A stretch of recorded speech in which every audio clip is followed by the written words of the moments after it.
The laptop hit the water with a splash that silenced the party. My niece Emma stood at the edge of the pool, her designer dress sparkling under the party lights I paid for, wearing the same smirk her mother, my sister Kate, always had. "Sorry, Uncle Jack," she said, "not sorry at all. I wanted the MacBook Pro, not this cheap gaming thing." Cheap. The $5,000 custom-built gaming laptop I'd spent weeks configuring, knowing her passion for streaming now sank to the bottom of their heated pool. Around us, 50 teenage guests and their parents tried to hide their snickers. Some didn't bother hiding at all. Kate sipped her champagne, rolling her eyes. "Emma, honey, be nice. Your uncle, he tries his best with what he has." What I had. Interesting choice of words from someone whose entire lifestyle depended on my best. "It's fine," I said quietly, watching the last bubbles rise from the drowned laptop. "It's just money, right?" "Exactly." Emma brightened, already turning away. "Mom's getting me the right one tomorrow anyway. Put it on Uncle Jack's usual account, right, Mom?" Kate nodded absently, already deep in conversation with another parent about their upcoming Aspen trip, another expense that would mysteriously appear on my corporate card. I stood there, invisible despite funding this entire Sweet 16 extravaganza. $50,000 for one night, custom lighting, professional DJ, gourmet catering, designer decorations, not counting the pool house renovation Kate had insisted was essential for the party. My phone buzzed. A notification from my bank. Unusual activity detected. $12,000 charge at Apple Store. They hadn't even waited for the laptop to hit the pool floor. I walked to the bar, top shelf, open bar, because Kate insisted her friends wouldn't accept anything less. The bartender knew me, gave me the good scotch without asking. I'd tipped him well earlier. "Quite a party," he commented, watching Emma and her friends take selfies by the chocolate fountain. "Quite a waste," I muttered, but pulled out my phone. 7 years of bankrolling their lifestyle flashed through my banking app. The mansion's mortgage, private school tuitions, luxury cars, endless shopping sprees, vacations, renovations. Every swipe of their cards linked to my accounts. But they didn't know about my other phone, the one containing proof of Kate's creative accounting at her investment firm. $2 million of client money carefully siphoned through offshore accounts. She thought she'd covered her tracks well. She hadn't. "Uncle Jack." Emma's voice cut through my thoughts. "We're out of ice. The good kind from that special place." I looked at her, really looked at her. 16, entitled, already mastering her mother's art of casual cruelty. Just like Kate at that age, before money and power turned her into something worse. "I'll take care of it," I said, finishing my scotch. I would take care of everything. In my car, away from the pulsing music and fake laughter, I made a call. Not to the boutique ice company Kate insisted on using. No, this call was to someone who'd been waiting for it for months. "Mr. Sullivan? This is Jack Morton. About the evidence we discussed, I'm ready to move forward." The SDC investigator's voice was calm, professional. "Are you sure? Once we start." "My niece just threw my gift in the pool," I said, watching through the windshield as Emma and her friends took videos of the drowned laptop. I've never been more sure. "We'll need everything. All the documents, all the transactions. Check your email. I sent it all 5 minutes ago. Every transfer, every hidden account, every forged document. 7 years of evidence." He was quiet for a moment. "This will destroy them. You understand that?" I watched Kate raise her glass in another toast, probably adding another few thousand to my bill. "Yes," I said. "I understand perfectly." The call ended. I sat in my car, feeling the bass from the party speakers vibrate through the night air. In less than 12 hours, this mansion would be crawling with federal agents. The empire Kate built on stolen money and my generosity would crumble.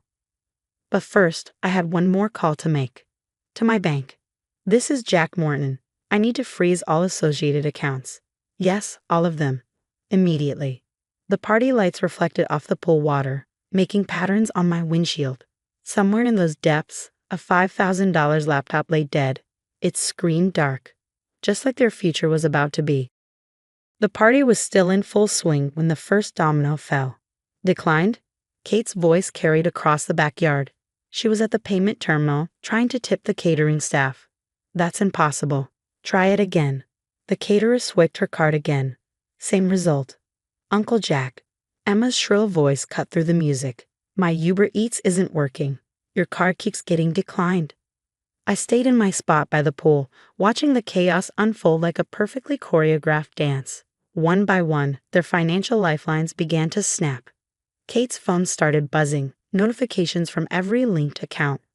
Her face, flushed from champagne moments ago, turned pale. She excused herself from our conversation, heels clicking rapidly across the marble patio.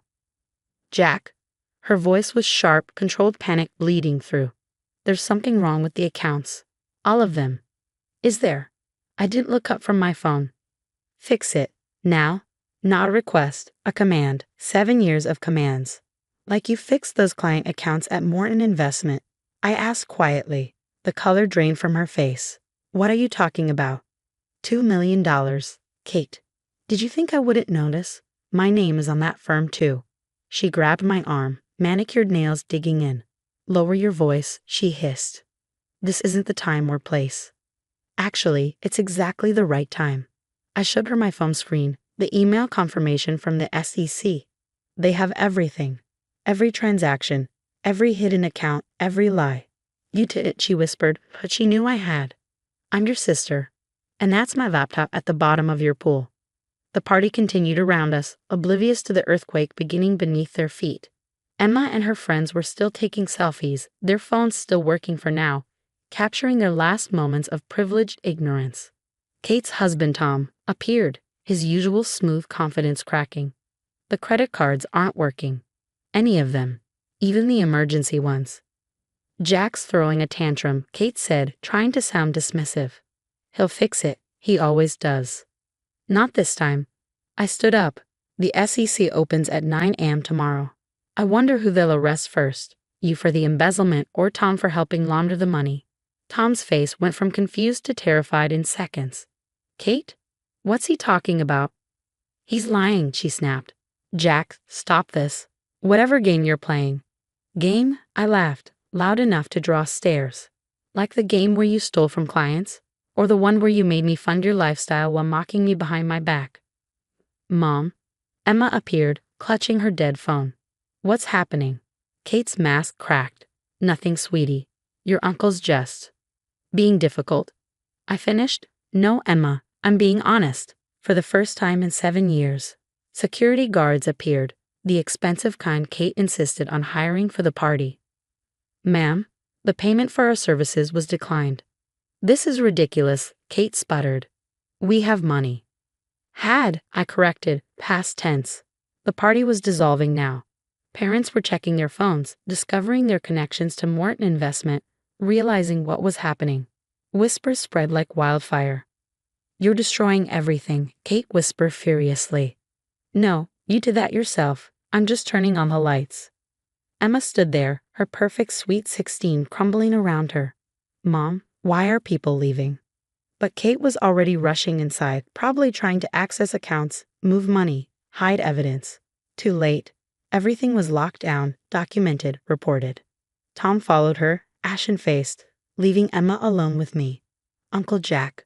Her voice was small now, the arrogance gone. What's going on? I looked at her, really looked at her. 16 spoiled, but maybe not completely lost. Remember that laptop? I pointed to the pool.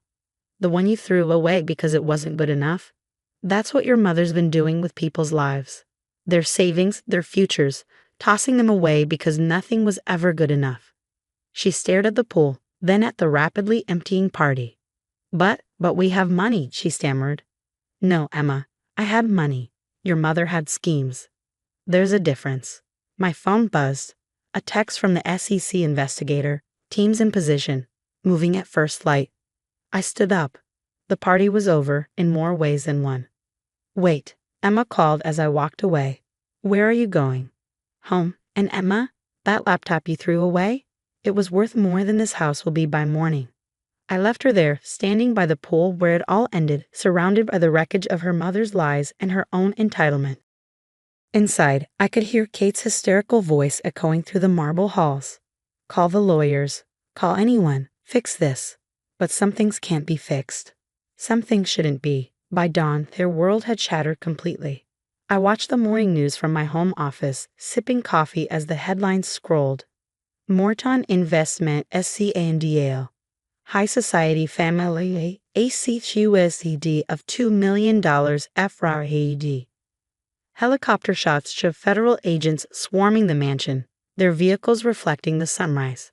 My phone had 148 missed calls. Kate, Tom, their lawyers, their friends, even Emma. I listened to only one voicemail, Kate's last attempt at manipulation. You've ruined us, Jack, your own family. I hope you're happy now, you spiteful, jealous. I deleted it mid-sentence. The doorbell rang. Through my security camera, I saw Emma still wearing her party dress from last night, mascara streaked down her face. Against my better judgment, I let her in. They took Mom, she said, collapsing onto my couch. In handcuffs, in front of everyone. Dad, too. Actions have consequences, I replied, watching her carefully. But where am I supposed to go? What am I supposed to do? The entitled princess was gone, replaced by a scared teenager. Your grandparents in Ohio, I said. I've already called them. They'll take you in while this plays out. Ohio? She looked horrified. But my friends, my school, are gone. Just like that laptop in the pool. She flinched. I'm sorry about the laptop. I was just being exactly who your mother raised you to be, I finished. But here's the thing, Emma. You're 16. You can still choose who you want to become. Her phone, now connected to her grandmother's basic plan, buzzed continuously. Social media was exploding with the scandal. Former friends were distancing themselves. Her perfect world was disintegrating in real time. Why did she do it?